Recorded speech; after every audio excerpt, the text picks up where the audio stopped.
The forms on the delivery room clipboard revealed a betrayal so calculated it could only have been planned for months.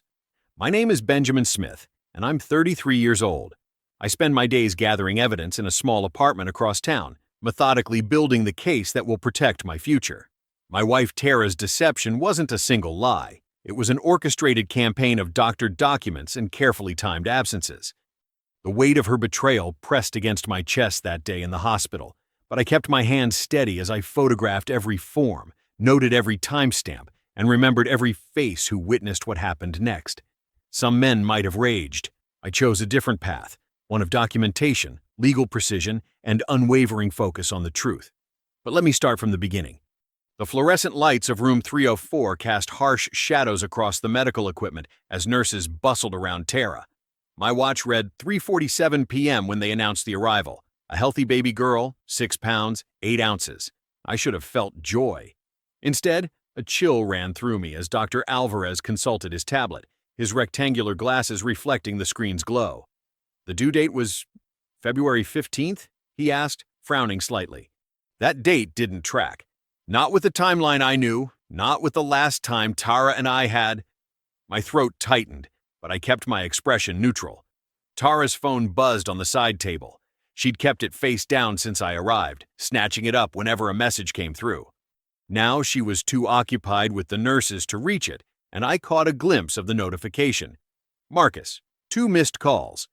Remember when you were a kid and you'd piece together a puzzle, finding those edge pieces first? That's what was happening in my mind, all those odd fragments from the past months clicking into place. The late-night work emergencies, the carefully deleted rideshare receipts I'd found in her email, all ending at the Marriott downtown. The health app on her phone showing cycle tracking that didn't match what she'd told me. Mr. Smith? Dr. Alvarez's voice pulled me from my thoughts. He wouldn't meet my eyes as he held out a clipboard. We'll need you to complete the acknowledgement of paternity form. Of course, I replied, my voice steadier than I felt. I'll need copies of all the documentation first, please. And could you note the time and date on each? The nurse beside me, her badge read Patterson, gave me an odd look, but complied. Ben, just sign it, Tara cut in, her tone sharp despite her exhaustion. We need to make sure insurance covers everything. That familiar pressure tactic. How many times had she rushed me through paperwork with insurance as the excuse? But this time, the stakes were too high. I thought about the week she'd suddenly banned me from her OB appointments, right after that unexplained $500 cash withdrawal from our joint account. I'll review everything thoroughly first, I said, maintaining eye contact with Dr. Alvarez. Standard procedure, right? He shifted uncomfortably, adjusting his glasses. The AOP is voluntary, but Ben. Tara's voice carried that warning edge I'd grown to recognize. She held out a pen, her knuckles white. Take the pen. Sign the form. Now. I looked at that pen, a cheap blue Bic that could lock me into a lifetime of obligations based on a lie. With deliberate calm, I set it down on the table beside her bed. No, I said quietly. I won't be signing that today. The recovery room felt smaller than it was, cramped with unspoken accusations and the weight of what I needed to say. Tara had been moved there an hour after delivery, her expression alternating between exhaustion and barely concealed anger. The baby slept peacefully in the clear hospital bassinet, unaware of the storm brewing. I pulled a chair closer to her bed, maintaining enough distance to keep my thoughts clear. The manila folder in my hands held everything I'd gathered over the past weeks, my own personal puzzle pieces of betrayal. We need to talk about what's really going on, I said, keeping my voice low and steady. I've been putting things together, Tara. The timeline doesn't add up. She shifted in the bed, her hospital gown crinkling. I'm tired, Ben. This isn't the time for your whatever this is. I have the rideshare receipts. I laid the first printed page on her blanket. 6 trips to the Marriott downtown, always on Wednesday afternoons. Interesting choice of hotel. It's where Marcus's firm holds their client meetings, isn't it? Her face tightened. You're going through my emails now? That's paranoid, Ben. Those were work meetings. I also have your health app data. Another paper joined the first. The cycle tracking you forgot to delete shows a pattern that doesn't match what you told me. The conception window you claimed? We weren't even in the same state. I was at that project management conference in Denver. Pregnancy brain, she snapped, shoving the papers aside. You're really going to do this now, when I just gave birth? This is cruel, Ben. You're being cruel. The familiar twist of her words, making me the villain for uncovering her lies, sent a dull ache through my chest.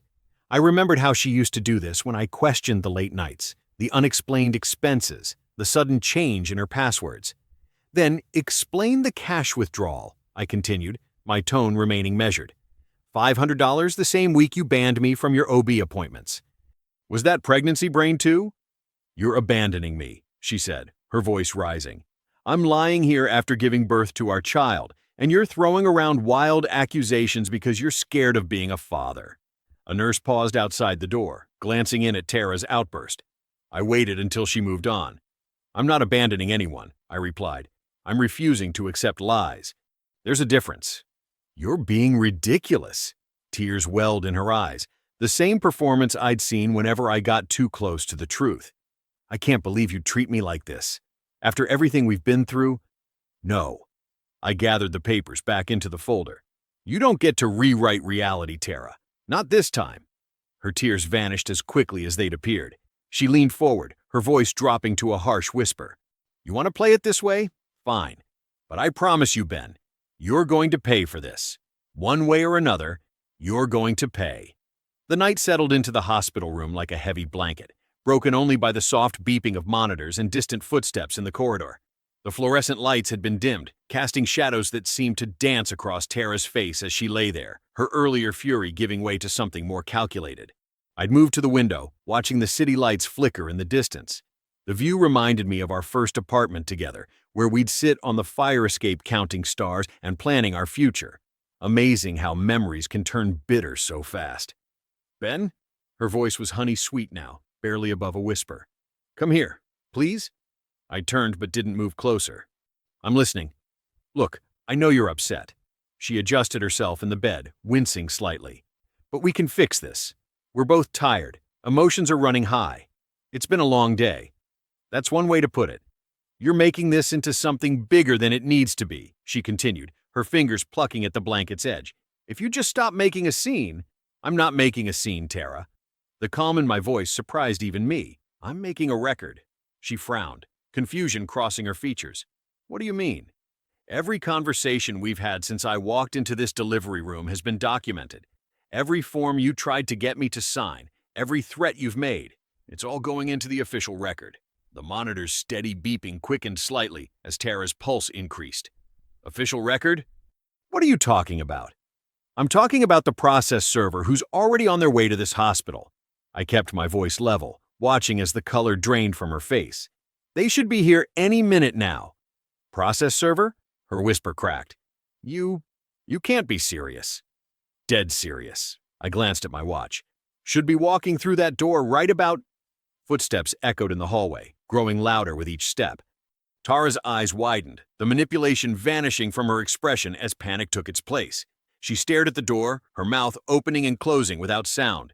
The footsteps drew closer, and I could see the shadow of someone approaching through the frosted glass panel. Tara's fingers gripped the blanket so tightly her knuckles turned white. The door handle began to turn. The morning sun streamed through the hospital's east-facing windows, casting long shadows across the polished floor. I stood in the hallway, my back against the cool wall, feeling the weight of sleeplessness in my bones.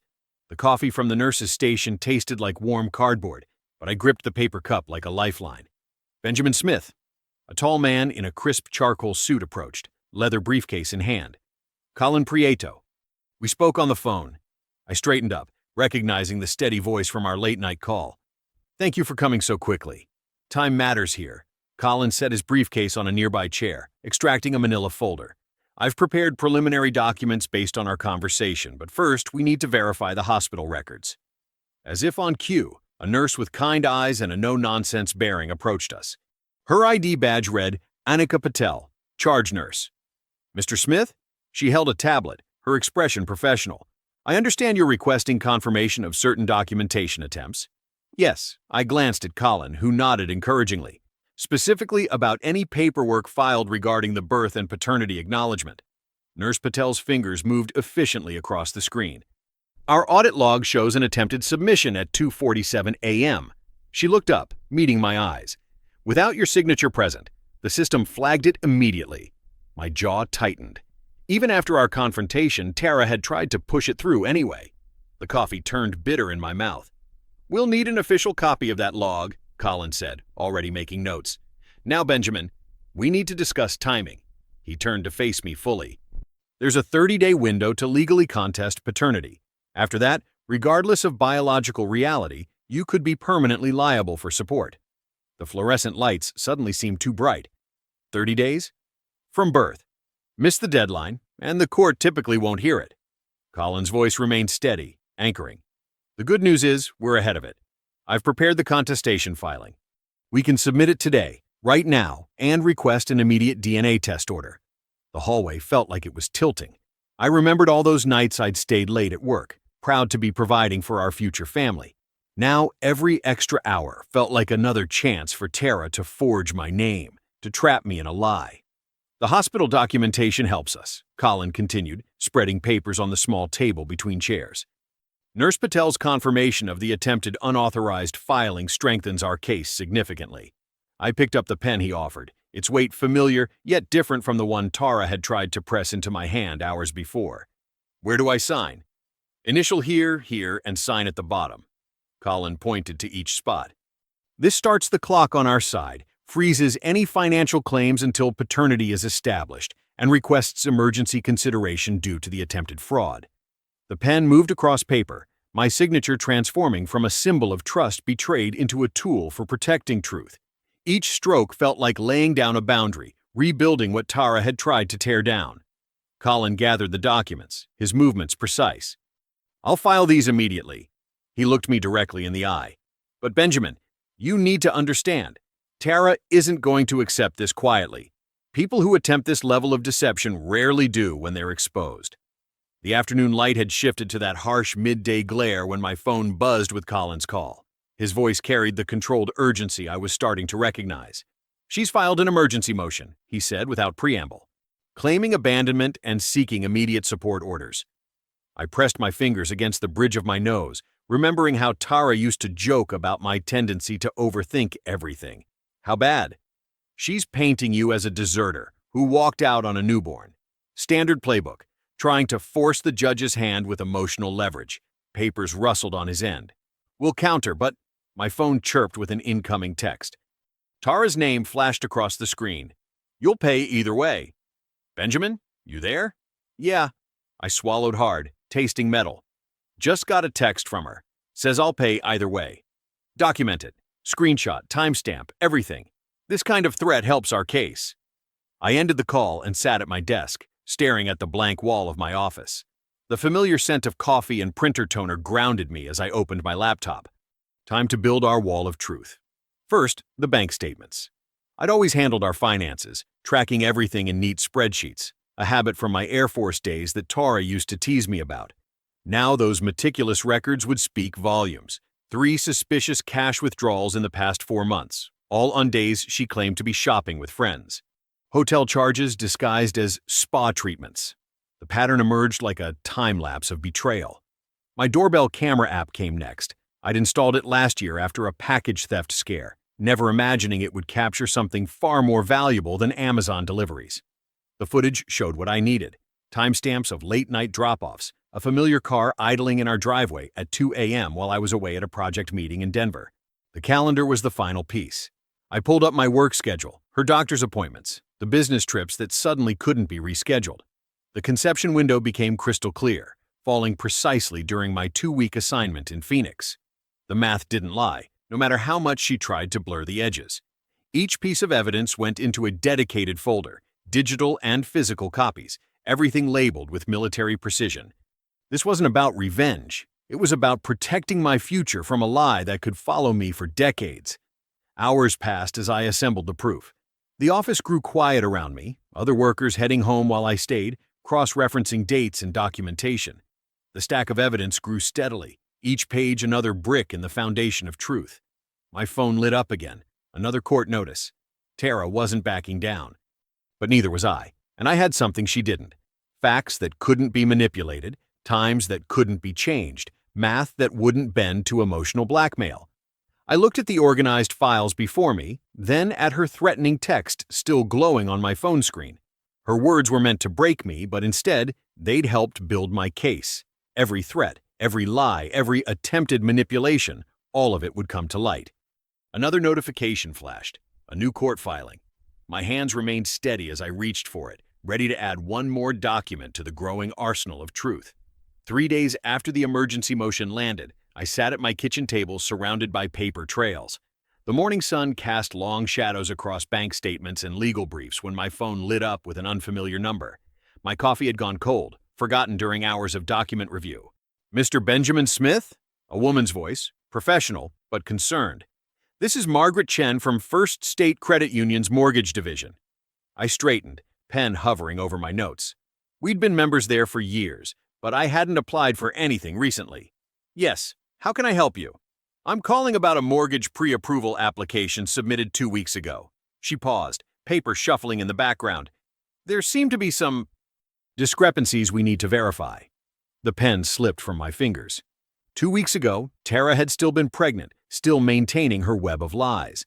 "I haven't submitted any applications recently." "That's part of our concern, Mr. Smith. The application was submitted by Tara Smith, listing both of you as co-borrowers." More shuffling. She included an acknowledgement of paternity form showing guaranteed child support as additional income. The room tilted sideways. My throat went desert dry as I remembered that unsigned form in the delivery room, the one I'd refused to touch.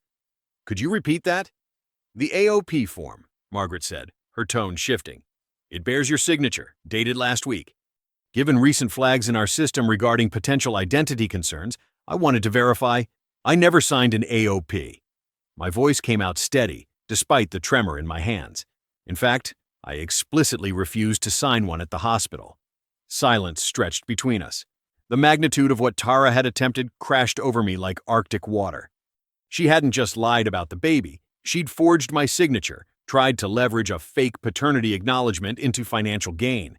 A mortgage would have tied us together for decades, trapped me in a web of shared debt. "Mr. Smith, given what you're telling me, I need to escalate this to our fraud department." Margaret's voice had hardened with professional concern. "Would you be willing to provide a statement?" "Yes." I reached for a fresh legal pad, muscle memory from years of project management kicking in. "And I'd like copies of everything submitted in that application. My attorney will need to see this immediately." The weight of what I'd just discovered pressed against my chest. Behind me, the kitchen clock ticked steadily, marking time in a world that had just shifted again. I thought of all those nights Tara spent working late on her laptop. Had she been practicing my signature? Planning this elaborate trap? "Of course, I'll have everything scanned to you within the hour." Margaret paused. "And Mr. Smith? Thank you for your candor. These situations, they're never easy." My gaze fell on a framed photo I hadn't taken down yet. Our wedding day, both of us laughing under an arch of white roses. The memory of that trust felt like ashes now. I set the phone down with mechanical precision, watching my hand move as if it belonged to someone else. The room was perfectly still, but my pulse hammered in my ears. This wasn't just betrayal anymore. This was fraud, deliberate and calculated, with a paper trail that would destroy everything she'd tried to build. The morning after the credit union's call, I met Colin in his office.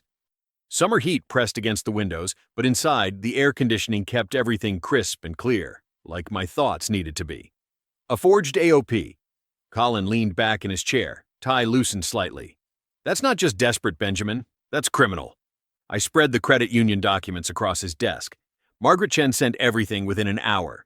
The signature's good enough to fool a casual glance, but it's dated while I was literally sitting in that hospital, refusing to sign the real one. "Which the hospital logs will confirm." Colin pulled out a yellow legal pad, his handwriting precise and angular.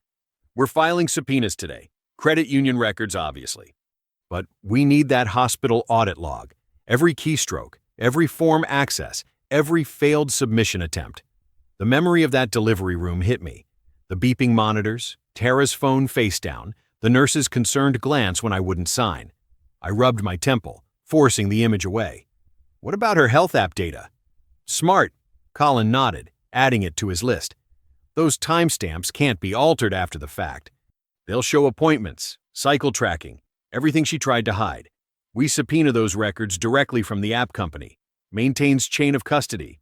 Something about those words, chain of custody, made my chest loosen slightly. Every piece of evidence would have its own unbreakable timeline, its own verification, No more he said, she said, no more gaslighting about what really happened. She'll fight it, I said, remembering all those nights I'd spent downloading bank records, saving screenshots, building my case while the house slept. She'll say I'm harassing her, trying to avoid responsibility. Colin set down his pen, fixing me with a steady look. The evidence speaks for itself, Benjamin. That forged AOP? It's the skeleton key that unlocks everything else. Shows premeditation, shows intent to defraud. Judge Morales doesn't play games with document falsification. I thought of the nights I'd almost broken, almost given in to sign whatever she wanted just to stop the pressure. The endless text messages, the accusations of abandonment, the hints that fighting would cost me everything anyway. But principles had kept me steady, that and the growing stack of proof in my fireproof safe.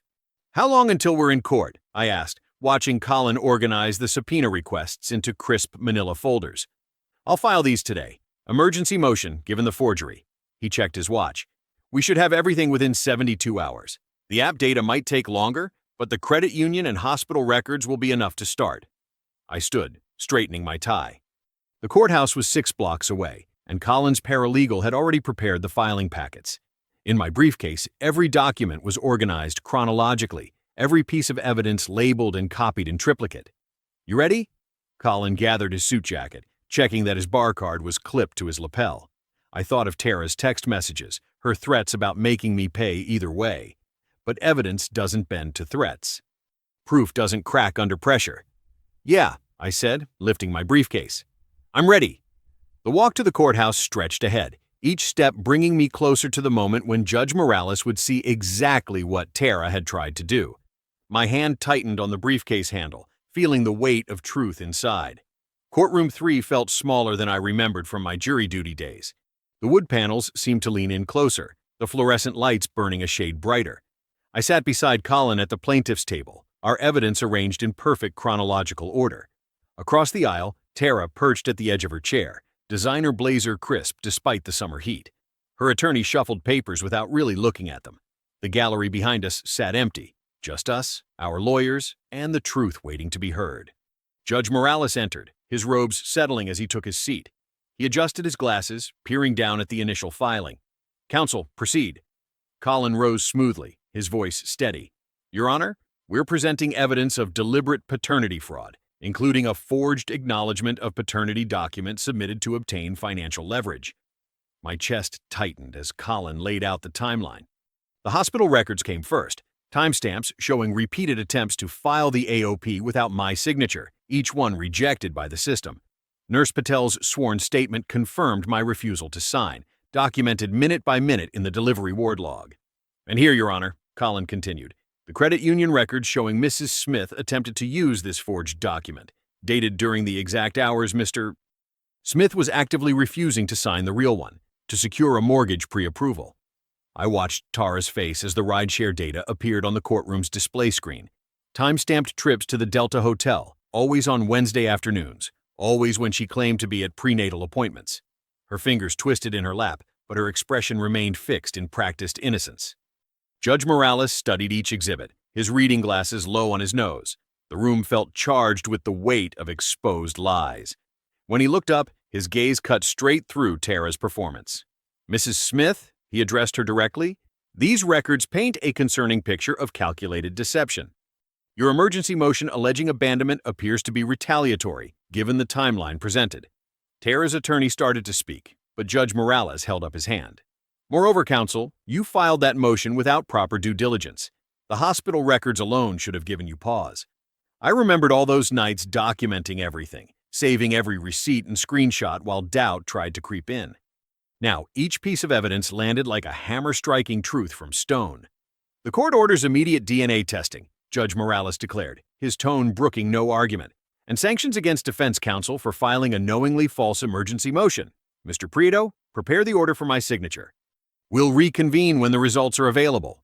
The gavel cracked against wood, and just like that, weeks of calculated lies began crumbling under the weight of documented fact. Tara stood quickly, whispering frantically to her attorney as he gathered their scattered papers. I rose more slowly, each movement deliberate.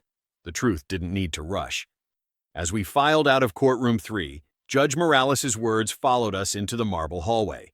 We will know the truth within days. Collins squeezed my shoulder, but I barely felt it. All I could think about was how evidence had finally pulled reality back into focus, one document at a time. Collins' call came at 8:47 a.m., exactly 14 days after the hearing. I was already at my desk, staring at spreadsheets without really seeing them. "Benjamin," he said, his voice carrying the weight of finality. "The results are in. You're not the father." My hands didn't shake. My voice didn't crack. Months of certainty had prepared me for this moment. "When do we see the judge?" "Emergency hearing at 2. Judge Morales cleared his calendar." The courthouse felt different this time. Maybe it was knowing truth had my back, or maybe it was just the afternoon sun warming the marble steps. I straightened my tie, remembering how Dad always said proper dress showed respect for justice. Tara arrived with her attorney just minutes before the hearing. She wore black, like she was mourning the death of her lies. Our eyes met briefly. Hers held no remorse, only calculation. I looked away first, not out of weakness, but because I was done watching her perform. Judge Morales didn't waste time on preliminaries. "The DNA results are conclusive," he announced, adjusting his glasses. "Mr. Smith is excluded as the father. Given the evidence presented in our previous hearing, particularly regarding the forged documents, this court orders the following." He lifted a single sheet of paper, reading with precise clarity. "All claims of paternity against Benjamin Smith are hereby vacated. The freeze on Mr. Smith's accounts is lifted immediately." And he peered over his glasses at Tara's attorney. "This court is referring the forged acknowledgement of paternity to the district attorney's office for investigation." Relief washed through me like a clean rain. Not joy. I couldn't feel joy about any of this, but the pure, clear feeling of truth finally standing in full light. Back at my new apartment that evening, I stood on the balcony watching the city lights blink on. The space still felt sparse, but that was okay. Empty spaces meant room to grow. I'd picked this place carefully. Top floor, corner unit, security entrance. Every boundary deliberately drawn. I took out the brass key I'd had cut that morning. Nothing fancy about it. Just a plain spare for my new locks. But as I hung it on the empty hook beside my balcony door, it caught the sunset light like a small bronze medal of freedom. Next to the key, I positioned the young oak sapling I'd bought on the way home. Its leaves rustled in the evening breeze, small but sturdy. "Oaks grow slowly," my grandfather used to say, "but they grow strong." The pot looked too big for such a small tree, but that was the point. Room to develop solid roots. Looking at these simple symbols, key and tree, I felt the truth settle into my bones. I hadn't just escaped a trap, I'd rebuilt my foundation. The documentation, the disciplined response, the unwavering focus on facts over drama, it had all led to this moment of quiet victory. I rested my hands on the balcony rail, breathing in the cooling air. The city stretched out below, full of lights and lives and stories I knew nothing about. But I knew my own story now, knew it down to bedrock. "Boundaries turn pain into proof," I said to the evening sky, "and proof into peace.